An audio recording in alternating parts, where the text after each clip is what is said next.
Bonjour à tous, donc le but de la vidéo d'aujourd'hui est d'explorer un petit peu plus en détail Javadoc. Donc Javadoc, qu'est-ce que c'est? C'est le mode de documentation qu'on va utiliser principalement pour documenter du code Java. Donc la première chose qu'on va faire, c'est dans un navigateur, aller regarder le Javadoc d'une classe existante, donc dans ce cas-là, random. Donc la plupart du temps, ce qu'on va dire, c'est le nom de la classe, Javadoc. Ici, on va simplement spécifier 7. Pourquoi 7? Parce qu'à partir de la Javadoc 7, on a du CSS et elle est beaucoup plus belle. Donc à partir du moment où on tape ça dans Google, on va en général tomber sur un premier lien qui va être la Javadoc. Alors qu'est-ce qu'on voit ici? On voit tout simplement la documentation qui a été générée pour la classe random. Donc on voit un certain nombre de descriptions, comme par exemple ici le nom du package, le fait que c'est une classe qui s'appelle random, l'arbre d'héritage, donc de qui elle hérite de object, et quelles sont toutes les interfaces qu'elle implémente, donc ici serializable, et les classes directes qui sont connues. Donc éventuellement, il peut y avoir d'autres sous-classes de random dans d'autres librairies, mais celles qui sont dans la librairie standard sont spécifiées ici. On a ensuite un texte de description de random, et un peu plus loin, le résumé des constructeurs. Donc à chaque fois qu'on a un constructeur ici, si on clique dessus, ça va nous amener à une description plus en détail. Donc toujours en haut, on a accès à des résumés sur les constructeurs et les méthodes, et éventuellement les méthodes qui sont héritées de object, et ensuite la description en détail de chacune des méthodes. Donc ça, c'est le Javadoc de la librairie standard qui est déjà existant. Donc ce que nous allons regarder maintenant, c'est comment générer du Javadoc. Donc ici, on a un petit exemple de projet Java, où on a deux éléments, une interface que j'ai appelée mon interface, et une classe que j'ai appelée ma classe.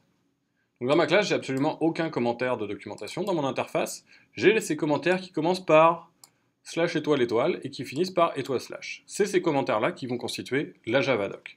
Donc ici, j'ai écrit ma méthode permet de prendre des super paramètres et de renvoyer un malheureux booléen, etc.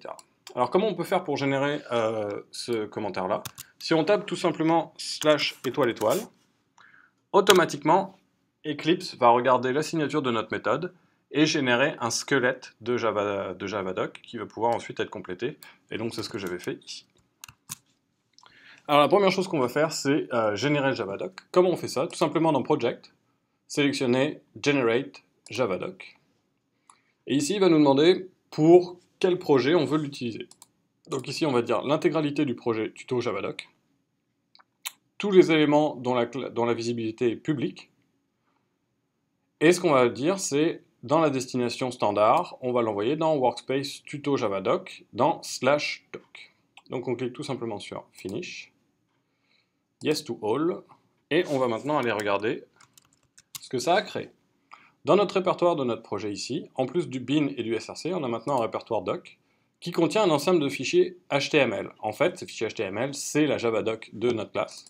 Si on l'ouvre, ça va nous ouvrir la documentation du package org.doge, avec ici l'intégralité de ce que nous avons défini, donc ma classe et mon interface. Ce qu'on voit ici, c'est que si la classe ne surcharge pas le Javadoc de l'interface, on le reprend directement tel quel. Donc ma méthode ici a le Javadoc que j'avais défini dans mon interface. Si on regarde ici, ma classe n'a absolument aucun commentaire de doc, par contre mon interface l'a ici.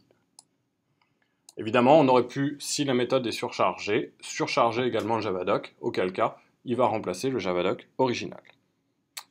Donc ça, c'est le Javadoc qui est produit, donc on peut directement accéder à partir des fichiers produits dans un navigateur sous format HTML. On va voir qu'on peut aussi accéder directement dans Eclipse, donc en particulier ici, vous avez un onglet Javadoc, une vue Javadoc qui permet, à partir de l'élément sélectionné en ce moment, de nous l'afficher dans cette petite vue ici.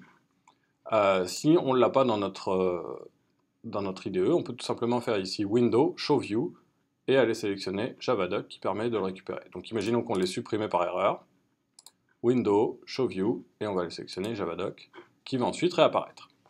Donc c'est une des méthodes pour avoir accès à la Javadoc. On peut aussi l'utiliser directement quand on va compléter une classe. Donc imaginons ici qu'on fasse une classe qui est un point d'entrée. Test. Et que on instance ma classe. M, classe. Et maintenant, on aimerait savoir quelles sont les méthodes de M. Et bien, à chaque fois qu'on va sélectionner une méthode ici, on va avoir accès au Javadoc que nous avons nous-mêmes défini. Voilà, donc ça fait à peu près le tour sur l'intégration de Javadoc à l'intérieur d'Eclipse.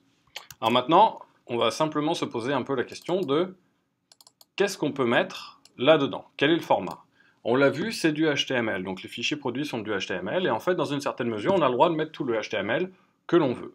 Donc, simplement pour vous donner un exemple, ce qu'on va faire, c'est que pour la classe random que nous avons ici, on va essayer de chercher le fichier source de random.java.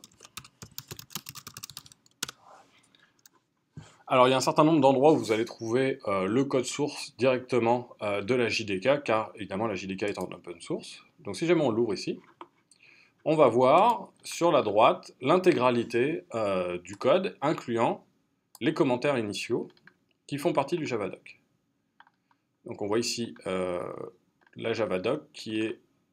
Alors, en fait là elle est traitée, on va essayer de trouver un autre site qui nous donne un exemple plus direct.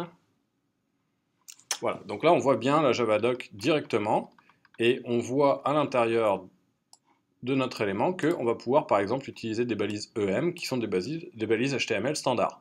Donc c'est bien un bout de HTML qui est directement inséré dans le code Java afin de permettre sa documentation et la génération d'une documentation en ligne le plus rapidement possible.